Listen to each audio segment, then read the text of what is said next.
Tidbits from TNT, Monday, August 19, 2024.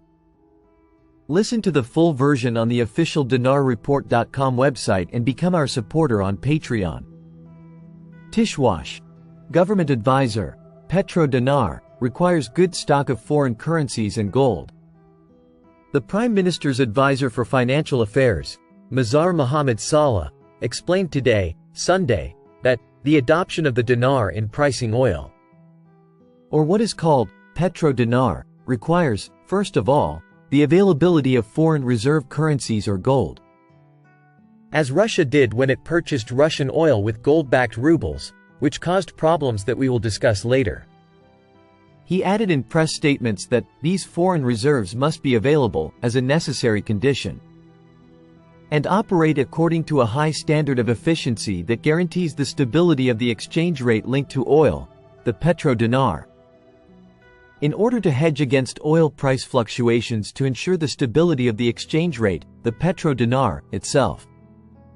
Linking oil sales to the dinar on a fixed basis with oil prices instead of the foreign reserves base means linking the dinar to the oil asset cycle first. And that oil is sold according to global oil prices. If the exchange rate of the dinar, petrodinar, against the petrodollar is fixed, and oil prices fall, then the demand for the dinar for accounting purposes will certainly fall. And the dinar will be exchanged for oil in larger quantities and the demand for the petrodinar will be lower, and vice versa, he added. He pointed out that any deviation between oil prices, petrodollar, and the exchange rate, petrodinar, according to international market data will be considered a cost that requires compensation. By paying fewer dinars or collecting a higher dinar in the opposite case, indicating that international reserve currencies are foreign currencies held by central banks and global financial institutions as part of their cash reserves. These currencies are used in international transactions and settling debts between countries and are a standard for international payments and facilitating global trade. Tishwash. Parliament falsifies the budget again. Al-Mandlawi may lose his position. MP Bassem Kashan confirmed the possibility of terminating the membership of the acting Speaker of the House of Representatives, Mohsen Al-Mandlawi, if the charges of tampering with the budget tables that were recently revealed by the Prime Minister's office are proven.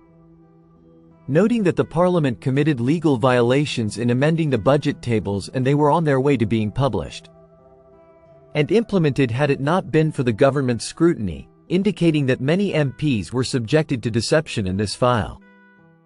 The Council of Ministers had spoken of an increase of 15 trillion dinars in the last tables, and it was not included in the agreement, discussions and voting, requesting a re-audit.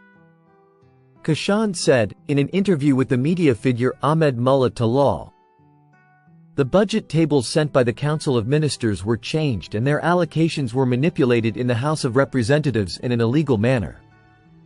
The forged schedules would have been published and implemented had it not been for the cabinet's scrutiny.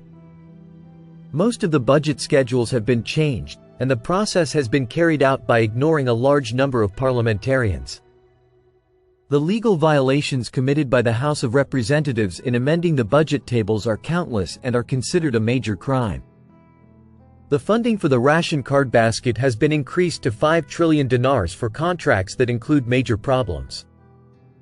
Manipulation and alteration operations can be legally classified under the crimes of alteration with the intent to defraud, regardless of the size of the amounts and figures that were manipulated. The acting Speaker of the House of Representatives is responsible for tampering with the budget tables sent to the cabinet. The federal court can terminate Mohsen Al-Mandlawi's membership if the charges of manipulation are proven.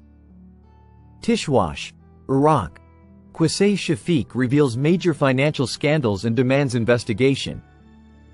Public money scandals continue in Iraq. Dr. Qusay Shafiq, a well-known activist on social media, sparked widespread controversy after revealing huge financial scandals related to the management of public funds in Iraq. He accused the government and parliament of manipulating the financial budget tables, wondering about the fate of tens of billions of dollars that were not spent transparently. Shafiq referred in a tweet on the X website to what he described as the theft of the century, which the Integrity Commission estimated at $2.5 billion, equivalent to 4 trillion Iraqi dinars. However, he expressed his surprise at the large gap between this figure and the ongoing corruption and manipulating the budgets of recent years, as he revealed that the manipulation of the 2024 budget tables reached about $10 billion. In a related context, Shafiq touched on the food security law, noting that about $20 billion has been allocated to it. But he wondered about the entities that monitored the disbursement of this money, stressing that the Ministry of Finance and the central bank have not received any of this money so far. He added, $10 billion was spent on infrastructure projects, but where did the remaining $10 billion go? Shafiq discussed the budgets of previous years, including the budgets of 2014, 2020, 2022, and 2023, noting that no funds were disbursed to the governorates from the 2023 budget. This raised questions about how the authorities deal with public funds, especially in light of the central bank's report, which indicated that the cash reserve had not increased despite the significant rise in oil prices due to regional conflicts. Qusay Shafiq concluded his statements by calling for a comprehensive investigation into previous financial deals, stressing that the people's money is a trust that must be preserved. These statements come at a time when Iraq is witnessing increasing pressure from citizens and international observers, who are demanding greater transparency and accountability in the management of public funds. Shafiq's statements are a strong call for regulatory bodies and government authorities to take urgent action to curb corruption and clarify the fate of the allocated funds, as the Iraqi people await answers on how their financial wealth is managed.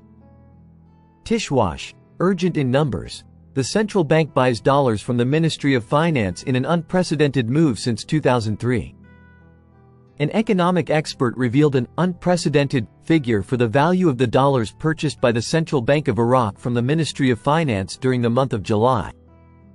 The Central Bank of Iraq purchased $9.6 billion from the Ministry of Finance in July 2024, the highest value since the bank began purchasing dollars from the ministry in 2003, Manar al-Obeidi said in a statement received by Euphrates News.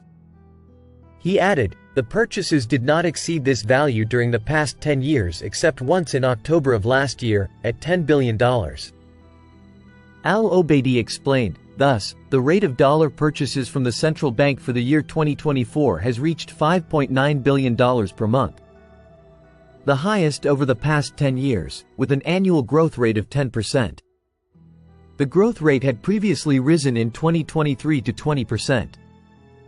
He attributed this increase in purchases to the Ministry of Finance's need for local currency to cover its increasing expenses over the past years, especially with the increase in operating spending and raising the level of spending in the 2023, 2024 and 2025 budgets.